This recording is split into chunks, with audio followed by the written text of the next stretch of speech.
ప్రభునందు ప్రియమైన దేవుని బిడ్డారా, ప్రభువైన యేసు నామమున మీకు శుభములు.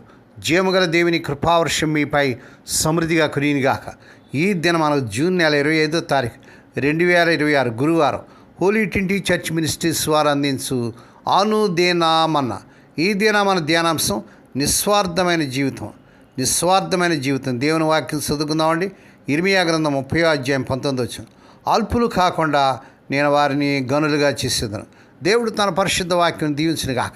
దేని బిడ్డారు, మీరు అంతా ఎలా ఉన్నారండి? మీ ఆరోగ్యాలు ఎలాగనే, మీ కుటుంబాలు అందరూ బాగున్నారా? మీకోసం, మీ బిడ్డల కోసం, కుటుంబాల కోసం, దైవ సేవకులు వారి సంఘాల కోసం మేము ఎంతగానో ప్రార్థన చేస్తున్నాం.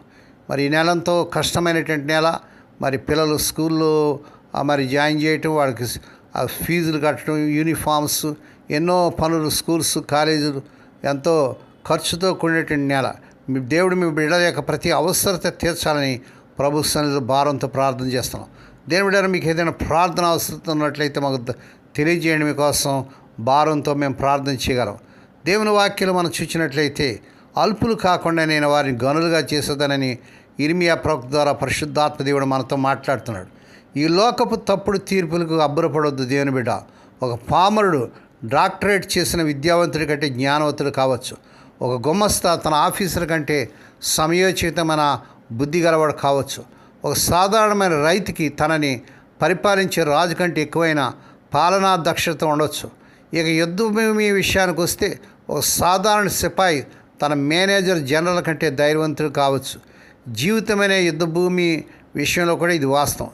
జీవితాన్ని ఆనందంగా జీవించడం, ప్రతి పరిస్థితుల్లోనూ ప్రశాంతంగా ఉండడం, అప్పగింపడిన పని నమ్మకంగా చేయటం, తక్కువ స్థానాన్ని కూడా చిరునవ్వుతో స్వీకరించడం, తనకున్న దానిలో ఇతరులకు సహాయం చేయటం, బాధల్లో కూడా ఇతరులకు సంతోషం కోసం చిరునవ్వులు చిందించడం, ఇతరుల సుఖం కోసం తన సుఖాలు త్యాగం చేయటం, అన్ని వేళల ఆహారాన్ని పక్కన పెట్టి దీనత్వాన్ని ప్రదర్శించడం, ప్రభు పని కోసం విశ్రాంతిని కూడా పరిత్యజించడం లాంటివి గొప్ప వీర లక్షణాలు. స్వార్థంతో పరుగులు తీయటం వీర లక్షణం అనిపించుకోదు. నిస్వార్థంతో ఇతరుల కోసం జీవించేవాడే నిరంతరం చిరునవ్వులు చిందిస్తూ ఉంటాడు. కారణం, అతడి ఆంతర్యంలో పూర్ణ శాంతి ప్రజ్వలిస్తూ ఉంటుంది. ఈ లోకం దృష్టిలో అలాంటి వాడు ఒక అనామకుడిగా ఉండవచ్చు.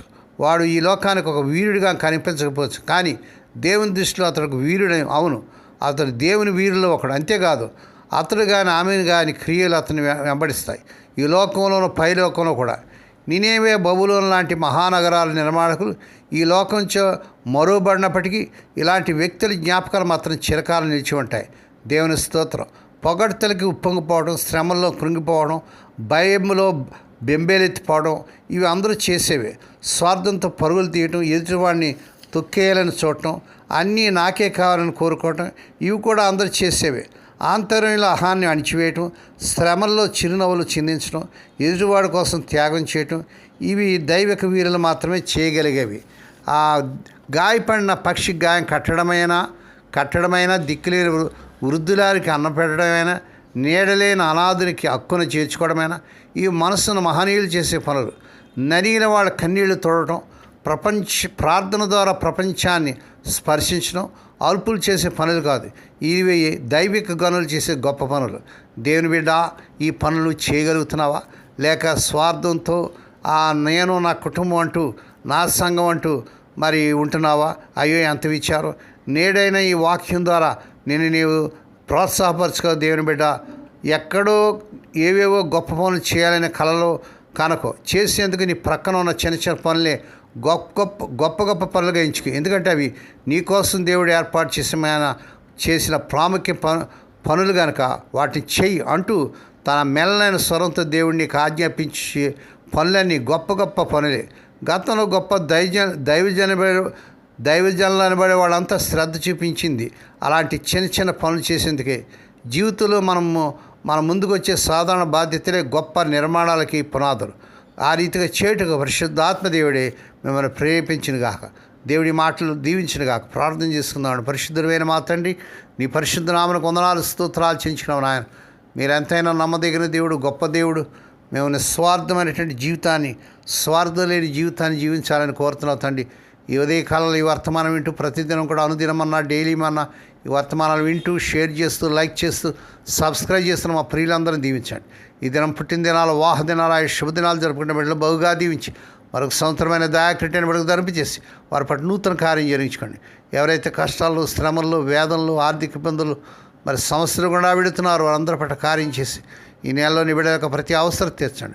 హోలీ ట్వంటీ చర్చ్ మినిస్ట్రీస్ ద్వారా మురికి వాళ్ళు మారుమూరు గ్రామంలో పరిచయం చేస్తున్న దినదాస్తులను, దాస్తులను, విధవరాలను, దిక్కిలేని బిడ్డలను, తండ్రి లేని బిడ్డలను జ్ఞాపకం చేసుకొని వారి యొక్క ప్రతి అవసరత క్రీస్తు యేసు మహిమలో తీర్చిన ప్రపంచ దేశాలు మరి ఉన్నటువంటి మా ప్రియులందరినీ దీవించండి. ఈ సేవకు సహకరిస్తున్నటువంటి మా ప్రతి బిడ్డను మీరు దీవించి వారి అవసరాలు తీర్చండి. నాయనా నీ కొందరు ఆలోచించాం. స్వదేశ విదేశాలు ఉద్యోగం లేక తిప్పలు పడుతున్న ఎవరి బిడ్డలకి ఈ నెలలో వారు అర్హత మించిన ఉద్యోగాలు వచ్చును గాక. వివాహం కాని ఎవరి బిడ్డలకి ఈ నెలలో వారు కోరుకునే చక్కని సంబంధాలు కుదిరి వారి వివాహాలు ఘనంగా జరుగును గాక.